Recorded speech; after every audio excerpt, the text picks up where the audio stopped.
Today we have with us Mr. Mark Littlewood, who is Director General of the Institute of Economic Affairs, a think tank based in London. To begin with, I would like to ask you, what would you say is the key message that you want us to take away from your speech today? My key message is this, that if you are interested in economic growth, and in particular, if you are interested in reducing and ultimately eliminating poverty across the world, then you need to rediscover your faith in neoliberalism and free market economics. I'm very worried that in the UK and in the West more generally, free markets are now sort of scowled at and frowned upon as being inefficient and unfair mechanisms that only help those at the top. I want to pop that myth, I want to destroy that myth and actually present some evidence that shows that it's actually the freeing up of markets that has done more than anything else over the last 100 years to improve the human condition. Thank you.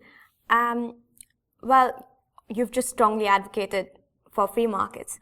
Do you think it is realistically possible to have such a situation in the near future? Well, I think it's not a black or white issue. Whether you have a free market economy isn't like whether or not you have your virginity. It's not an either or, it's a scale. And I think that it's a question of where you want to place yourself on that scale. If you were to look at some of the most successful economies in the world in terms of the economic growth that they've produced and the level of human poverty that they've been able to reduce, you're probably looking at a state sector that accounts for somewhere around 20% of GDP. If you're looking at countries in the developed West, the state sector is somewhere around 40 to 50% of GDP. I don't think you can wish that away overnight. I just want to signal a warning about our trajectory. If we're happy to be hovering around the government controlling nearly half of all spending in the economy, then you can kiss goodbye to actually striving for very substantial economic growth rates, the likes of which we've seen in places like Hong Kong and Singapore in recent decades. Okay, just to build on that question, do you think we're looking into the rear view mirror in terms of regulating ourselves? Is it that we're going to regulate ourselves into the next crisis?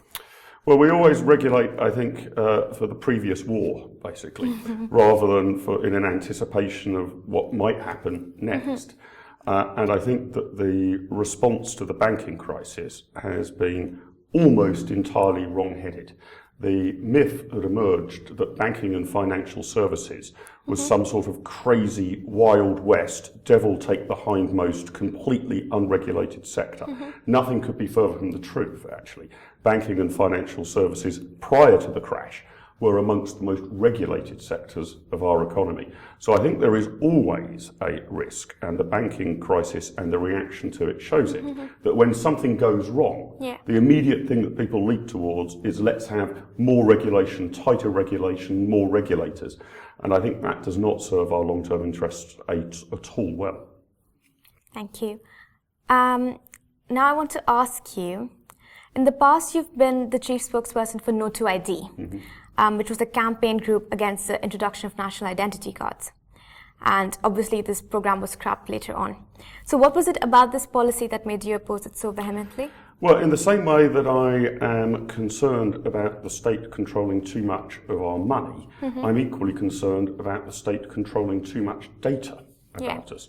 And I actually think in the modern technological world, although people probably aren't as live to it yet as they might be, a misuse of your data, whether that's your medical records, your criminal records, a misuse of that by the government can be the equivalent of a physical assault, and in terms of the impact it has on your life.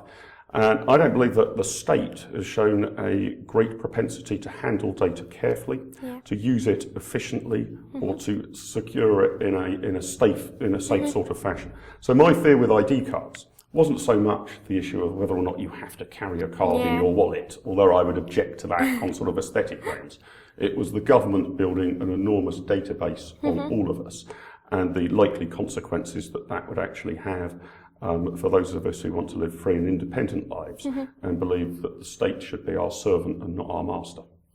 Definitely. So because we're living in a world today of rapid technological development, do you think that it will ever happen that we're able to catch up in terms of being able to have our data secure enough? Well, catch up with what would be my question. I mean, technology has transformed the world, not just over the last 20 years. Generally, technological advance makes huge changes to the way we interact with the world. I think in terms of the state and regulation catching up, it's utterly failing to do so. If you look at innovative, disruptive industries, they just don't fall into the nice little boxes that state regulators want.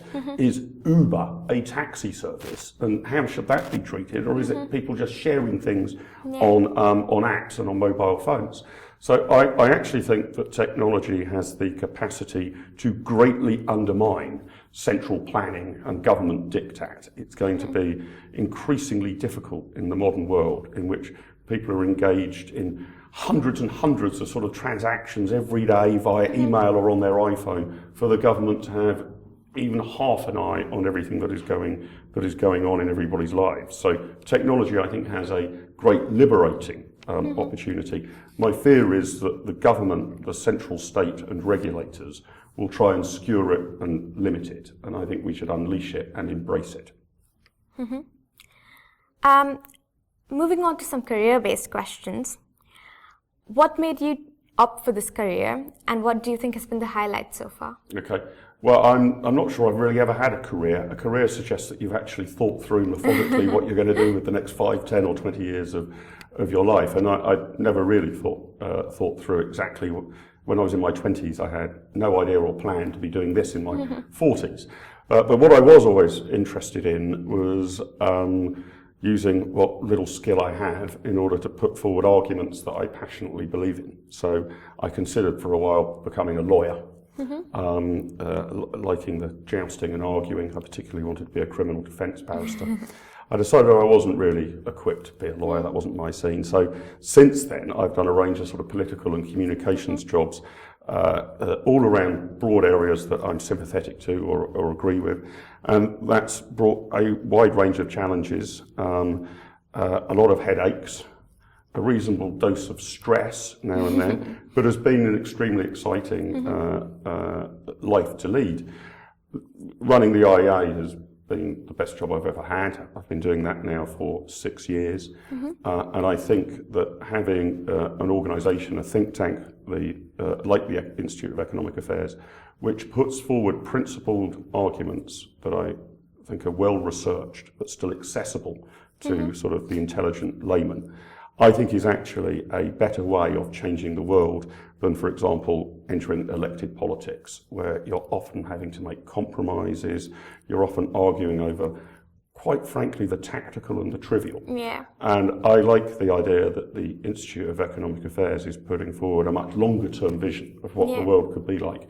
Of course, it's desperately difficult to measure whether we're having an impact or not, whether we are actually making things better, whether we are perhaps just stopping things from getting worse. Yeah. But I think having that clarity of vision and being able to frame arguments without continually looking at the opinion polls or focus groups is a valuable contribution to civil society and public debate in Britain. All right, and how would you encourage students to get involved in policy making and think tanks and so on? Basically, get involved by getting involved. The IEA is not alone in running an extensive internship program right across the year, but particularly during the summer and other university breaks. We run conferences up and down the country. We run an annual conference called Think, which, as the name implies, is aimed at trying to get young people to think through the big issues of the day. We run a week-long residential seminar in Cambridge each year called Freedom Week, which is an introduction to classical liberal ideas and free market ideas.